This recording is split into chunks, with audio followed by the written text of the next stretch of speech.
Husband റിഗിലാണ് work ചെയ്തത്. ഞങ്ങൾ അങ്ങനെ ഇവിടെ എറണാകുളം വന്ന് സെറ്റിൽഡ് ആയി. എൻ്റെ വീട് തൃപ്പൂണിത്തുറയാണ്.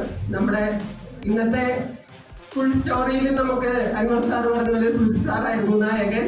അതേപോലെ എനിക്ക് ഈ പ്രൊജക്ട് എന്നെ പരിചയപ്പെടുത്തിയത് സുജിത് സാറായിരുന്നു. ലോക്ക്ഡൗൺ എല്ലാവർക്കും ഓർമ്മയുണ്ടോ? ഞാനൊരു മോട്ടിവേഷൻ അല്ല ഇവിടെ പറയുന്നത്, എൻ്റെ ഒരു എക്സ്പീരിയൻസ് ആട്ടോ. ഈ ഒരു പ്രോജക്റ്റില് ഞാൻ തിരഞ്ഞെടുക്കാനുണ്ടായ ഒരു എക്സ്പീരിയൻസ് ആണ്. അപ്പോൾ ആ ലോക്ക്ഡൗൺ സമയത്ത് ഹസ്ബൻഡ് തിരിച്ച് ഞങ്ങളിവിടെ എറണാകുളം ഫ്ലാറ്റ് വാങ്ങി സെറ്റിൽഡായി. മോള് കേന്ദ്രീയ വിദ്യാലയത്തിലാണ് പഠിക്കുന്നത്. ഇപ്പൊ 9th ആയി. എന്നെ കണ്ടാൽ അത്ര വലിയ മോളുണ്ടെന്ന് പറയില്ല എന്ന് എനിക്കറിയാം. എന്നിരുന്നാലും ഓക്കെ, എനിക്ക് 9th പഠിക്കുന്ന മോളുണ്ട്.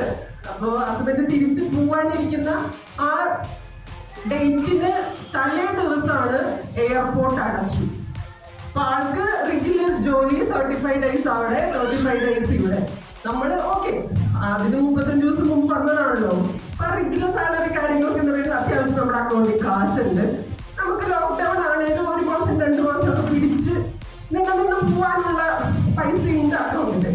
പക്ഷേ അത് കഴിഞ്ഞ് വാട്ട് ഈസ് നെക്സ്റ്റ് എന്ന് നമുക്ക് ജോലിക്ക് പോവാൻ പറ്റുന്ന അറിയില്ല.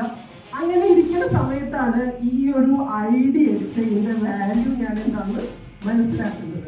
അങ്ങനെ ആ ലോക്ക്ഡൗൺ സമയത്ത് 4 മാസം കൊണ്ട് ഞാനും എൻ്റെ ഹസ്ബൻഡിൻ്റെ ഐഡിയയിലും ഏൺ ചെയ്തത് 5 lakh rupees ആണ്.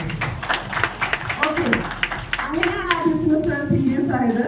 വെറുതെ വീട്ടിലിരുന്ന് നെറ്റ് മാത്രം ചാർജ് ചെയ്ത് ഫോണിൽ കൂടി, കാരണം നമുക്ക് ലോക്ക്ഡൗൺ എവിടെയും വെളിയിൽ ഇറങ്ങാൻ പറ്റില്ല. അങ്ങനെ എടുത്ത ആ ഒരു തീരുമാനം വളരെ ഇന്ന് ഈ ഒരു നിലയിൽ എന്നെ എത്തിക്കാൻ സഹായിച്ചു. അതിൽ എൻ്റെ ടീമംഗങ്ങളോട് ഞാൻ ഏറ്റവും നന്ദി അറിയിക്കുന്നു. പിന്നെ കമ്പനിയുടെ ഒരുപാട് ഡയമണ്ട്സുണ്ട്.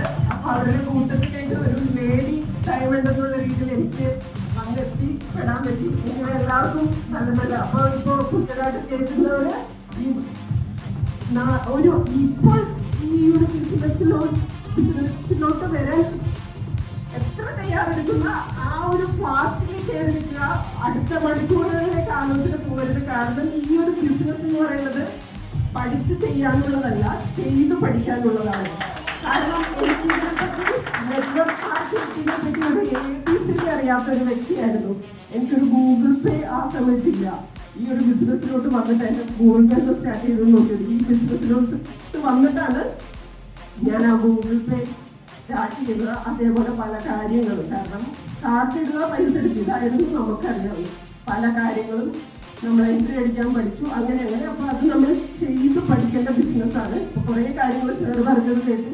അത് ഇപ്പോൾ പുതിയതായിട്ട് കേട്ടവരാരും പഠിക്കുന്നത് വളരെ ഈസി ആയിട്ട് നമുക്ക് ഒത്തിരി ഇൻകം ഏൺ ചെയ്യാൻ പറ്റുന്ന ഒരു ബിസിനസ്സാണ്. എൻ്റെ എല്ലാവർക്കും once again thanks.